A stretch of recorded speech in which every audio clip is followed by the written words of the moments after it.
Pemilihan gubernur dan wakil gubernur Jawa Timur menjadi salah satu pertarungan pilkada yang akan kompetitif dan menarik. Ada 3 kandidat yang ketiga calon gubernurnya adalah sosok perempuan dan punya akar pengaruh yang kuat di Jawa Timur. Akan seperti apa dinamika perebutan suara di daerah yang didominasi kalangan Nahdiyin dan kelompok nasionalis ini? Kita akan membahasnya dengan Direktur Eksekutif Indikator Politik Indonesia, Burhanuddin Muhtadi. Selamat sore, Prof. Burhan. Sore, Virgi. Ya, Prof. Ini setelah pasangan Hovifah Emil Dardak kemarin mendaftar. Sore dan malam ini rencananya pasangan Risma Gus Hans, Luluk Lukman akan juga mendaftarkan diri. Nah, dengan adanya 3 paslon ini, Anda melihat seberapa keras perebutan suara di Jawa Timur ini? Pertama saya ingin mengucapkan selamat kepada warga Jawa Timur ya, karena mendapatkan pilihan yang menurut saya sangat progresif. Pertama kali dalam sejarah sejak saya melakukan studi pilkada 2006 sampai terakhir 2024 ini, baru pertama dalam sejarah kita calon gubernur di suatu wilayah, apalagi strategis Jawa Timur, tiga-tiganya perempuan. Apalagi di wilayah provinsi yang mayoritas muslim. Karena dari data yang kita punya, secara umum representasi perempuan dalam politik di wilayah-wilayah non-muslim itu jauh lebih tinggi ketimbang di wilayah yang muslim. Nah, Jawa Timur adalah anomali, jadi outlier in a good way. Karena tiga-tiganya calon gubernur yang kita tahu ya bertarung dari bawah, tidak punya irisan dinasti politik sama sekali, ya, dan bertarung di wilayah yang cukup religius karena Jawa Timur adalah kantong besar NU ya. Nah, sekarang tinggal kita cek dari ketiganya siapa yang punya peluang unggul. Nah, memang saya tidak punya survei terbaru, Virgi. Survei terakhir saya di Jawa Timur bulan Februari 2024. Saat itu yang unggul masih Hovifah bersama Emil Dardak. Salah satu penjelasannya karena approval rating keduanya sebagai gubernur dan wakil gubernur masih sangat dominan dan keduanya mewakili 2 segmen utama masyarakat Jawa Timur dari segmen masyarakat NU, agamis dan nasionalis. Tetapi lagi-lagi pada saat itu Risma belum muncul, Luluk Hamidah juga belum muncul. Jadi perlu update terbaru terkait peta terakhir. Nah, kalau dilihat dari sisi kualitatif, menurut saya Risma memilih calon wakil gubernur yang tepat ya dari kelompok nasionalis ya. Karena sebelumnya kan nama calon wakil gubernur Risma yang digadang-gadang adalah kader PD Perjuangan sendiri, Pak Sutiaji ya. Tetapi lagi-lagi kalau berasal dari partai yang sama itu tidak membeli nilai tambah secara elektoral buat Risma. Jadi perlu segmen dari kelompok agamis NU terutama dan Gus Hans itu secara kualitatif bisa menutupi kelemahan terutama dari sisi asosiasi dengan NU karena Gus Hans ini adalah pengasuh pesantren. Beliau lahir di Rembang, kebetulan satu kampung sama saya, tetapi berkarir di Jawa Timur. Jadi secara kualitatif punya nilai tambah. Meskipun lagi-lagi perlu dites secara empirik apakah pasangan ini punya nilai jual atau tidak. Nah, untuk Luluk Hamidah dengan Lukman Hakim ini dua-duanya dari satu partai. Jadi memang relatif underdog, tapi lagi-lagi jangan-jangan menciptakan kejutan nanti. Ya, coba kita lihat satu-satu, Prof, di sini. Karena Risma dipastikan maju oleh PDIP dengan wakil menarik dari figur NU juga di sini, Gus Hans. Apakah di sini terlihat PDIP tidak cukup percaya diri, artinya untuk hanya merangkul suara nasionalis yang dan juga di sini kan menarik juga dari kader Partai Golkar sebenarnya kan ini Gus Hans ini yang juga NU begitu. Betul. Jadi memang PD Perjuangan tidak bisa memenangkan Jawa Timur kalau tidak berkoalisi dengan partai lain. Jangan lupa 5 tahun sebelumnya ketika PD Perjuangan berkoalisi dengan PKB mengusung Saifullah Yusuf sekarang yang jadi sekjen PBNU bersama Putih Guntur Soekarno Putri itu pun kalah melawan Hovifah Emil Dardak. Jadi padahal PKB dan PD Perjuangan yang mengusung paket Saifullah Yusuf dengan Putih saat itu adalah partai pemenang pertama dan kedua di Jawa Timur. Jadi memang menurut saya pilihan dari kader partai lain di luar PD Perjuangan itu pilihan yang tepat.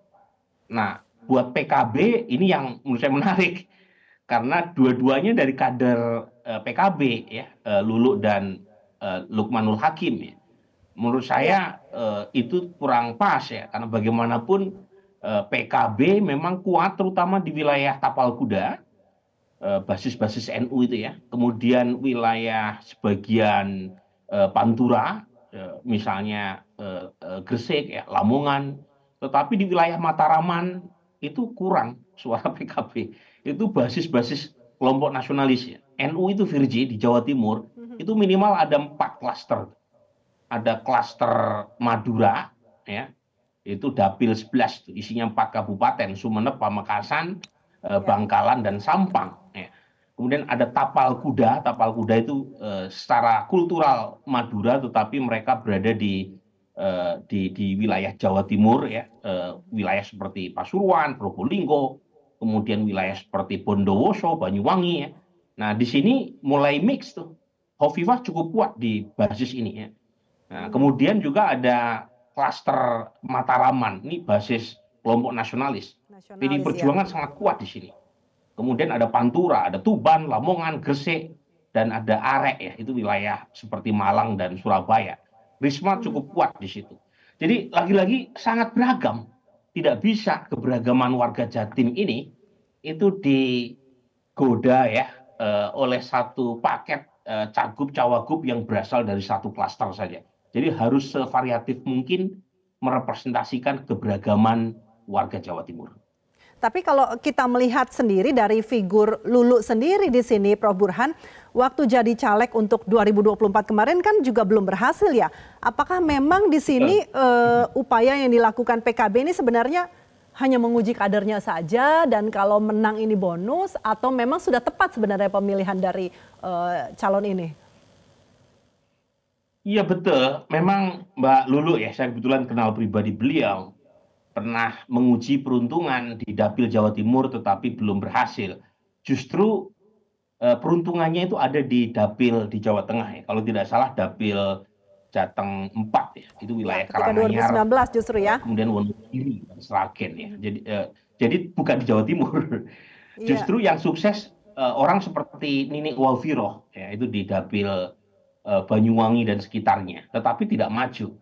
Mungkin saya melihat ya ada semacam keinginan dari PKB ya, terutama dari Caimin untuk menguji dan memanaskan mesin supaya mesinnya itu langsung on, langsung panas, paket cagup dan cawagupnya itu berasal dari dalam sendiri.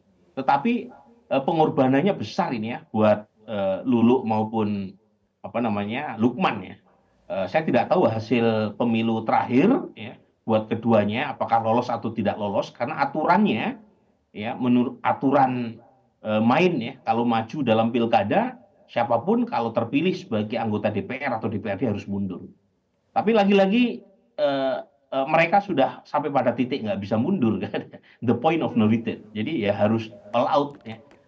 Dan menurut saya memang per hari ini big match-nya terutama antara Risma lawan Hovifah. Meskipun Lulu ya secara pribadi beliau adalah politisi yang sangat progresif ya, sangat aktif bicara tentang hak-hak perempuan, perlindungan anak dan perempuan, termasuk juga sangat vokal di DPR. Jadi saya sebenarnya juga berharap dia menciptakan kejutan di Jawa Timur.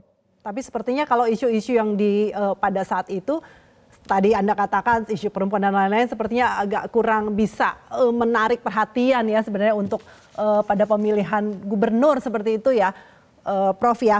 Tapi kalau PKB di sini sebenarnya bergabung ke Risma, sebenarnya kan kans menangnya bisa lebih besar dong seharusnya ya.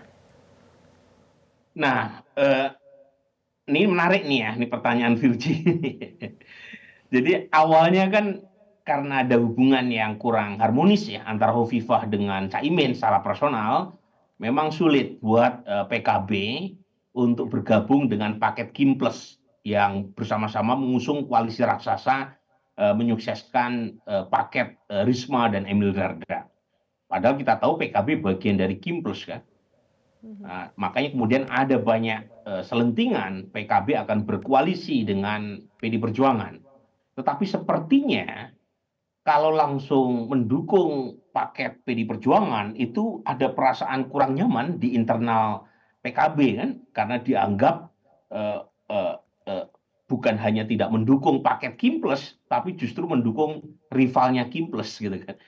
Ya, sementara kita tahu PKB baru saja menggelar muktamar di Bali, yang mungkin masih berharap-harap cemas apakah hasil muktamarnya di apa namanya di approve ya oleh pemerintah, karena kita tahu mulai muncul kan muktamar tandingan yang digelar di Jakarta dalam waktu dekat. Jadi sepertinya PKB daripada mendukung Hovifah masih ada persoalan personal, ya, kemudian mendukung PD Perjuangan bisa memanaskan hubungan dengan petinggi Kimples di tingkat Plus Jakarta, ya. ya lebih baik maju sendiri gitu. Sepertinya begitu. Tetapi Sepertinya lagi-lagi begitu ya, ini Prof. perlu diuji Ya, ya. Ini kan pengamatan betul. dari orang luar, jadi bisa salah. Ya, baik Prof. Tapi kalau kita melihat karakter pemilih di Jawa Timur ini sendiri, sebenarnya seberapa besar di sini mesin politik atau ketokohan di sini yang memang bisa lebih menentukan dalam kemenangan ini, Prof? Pola umumnya ketokohan personal lebih penting ya ketimbang mesin partai. Jadi ini dalam konteks pemilihan secara langsung pilpres atau pilkada, itu umumnya daya tarik personal itu lebih menentukan kemenangan. Tetapi bukan berarti efek partai, efek mesin, efek jaringan minimal. Bukan berarti seperti itu. Tentu ada dampaknya, tetapi terutama di wilayah atau di kompetisi yang relatif cukup ketat, itu dampak 1-5% efek sumbangan suara yang diberikan oleh partai politik itu jelas akan berpengaruh terhadap hasil akhir. Jadi buat saya personality di atas segalanya, dan itu yang menjelaskan dalam fenomena perilaku pemilih disebut dengan istilah split ticket voting ya. Kalau kita lihat misalnya kemarin Pilpres 2024 Virgi, PKB itu kan mendukung pasangan Anies Mohaimin Iskandar. Jadi ketua umumnya sendiri langsung menjadi cawapresnya Mas Anies. Tetapi di Jawa Timur yang notabene basis PKB terkuat, itu pasangan Anies Mohaimin Iskandar justru paling buncit. Dan banyak sekali pemilih PKB yang tidak memilih pasangan Anies dan Mohaimin. Justru kebanyakan memilih Prabowo Gibran. Jadi ini menunjukkan sekali lagi ya, sekuat apapun mesin, kalau misalnya calonnya tidak sesuai dengan preferensi personal konstituen, itu akar rumputnya bisa kemana-mana. Inilah fenomena split ticket voting yang menjalar dalam konteks pemilihan secara langsung. Jadi kuncinya ada waktu 2,5 bulan buat masing-masing partai untuk mengkonsolidasi basisnya. Kalau misalnya mereka gagal, entah itu basis Demokrat, basis PD Perjuangan, basis PKB, basis PKS, basis PAN, basis manapun, kalau gagal dikonsolidasi, ya jangan salahkan akar rumputnya. Kalau mereka lihat kanan kiri, tengok kanan kiri, memilih cagup cawagup yang tidak diusung oleh partainya sendiri. Ya, Prof, di sini apakah kita bisa juga membacanya dengan meskipun petahana didukung oleh koalisi yang gemuk, koalisi besar, tetap tidak bisa dengan mudah di sini. Artinya kemenangan untuk Hovifah. Iya, nah untuk Hovifah memang kebetulan personalitinya, ketokohan personalnya kuat, Virginia. Minimal dari survei saya beberapa bulan lalu ya. Jadi, tapi kesimpulan Virgi betul bahwa koalisi raksasa itu tidak jaminan. Ya. Jadi Kimples mau memobilisasi dukungan di tingkat partai secara masif, kalau misalnya calon yang diusung tidak kuat, berat. Ya. Dan saya punya banyak contoh ya, dari gagalnya koalisi besar dalam mengusung calon. Nah, kebetulan indikator punya survei ribuan kali ya dalam pilkada sejak 2006 sampai sekarang yang menunjukkan kalau misalnya koalisi besar itu memilih calon yang tidak sesuai dengan preferensi basis masanya, ya ditinggal. Jadi ibarat kalau naik bis itu yang ikut cuma supirnya, tetapi penumpangnya ikut supir lain. Dan itu tentu akan menimbulkan masalah karena terkait tadi ketidakkonsistenan antara instruksi di level elit dengan prevensi di tingkat massa. Dan itu dimungkinkan karena satu party ID. Jadi tingkat kedekatan pemilih terhadap partai kita itu sangat kecil. Terakhir cuma 10% orang yang dekat dengan partai. Selebihnya pilihan massa itu kesana kemari deh. Jadi tidak ada yang acak dalam pilihan warga kita. Dan itu yang membuat daya tarik personal seorang calon gubernur atau calon wakil gubernur atau calon kepala daerah secara umum itu lebih kuat ketimbang daya tarik atau pesona partai. Baik, Prof. Burhan, nanti kita akan lihat sendiri semenarik apa, sekuat apa di sini tarik menariknya ya untuk Pilkada Jatim, karena pasti seru banget buat nanti di sini. Warga Jawa Timur, Virgi. Ini luar biasa nih. Saya sampai men-tweet berkali-kali betapa Jawa Timur telah memberi pelajaran bahwa perempuan layak juga untuk diusung sebagai calon pemimpin kita. Baik, Prof. Burhan, terima kasih atas pencerahannya dan sudah berbincang dengan Metro hari ini. Selamat sore, Prof. Jelajahi cara baru mendapatkan informasi. Download Metro TV Extend sekarang.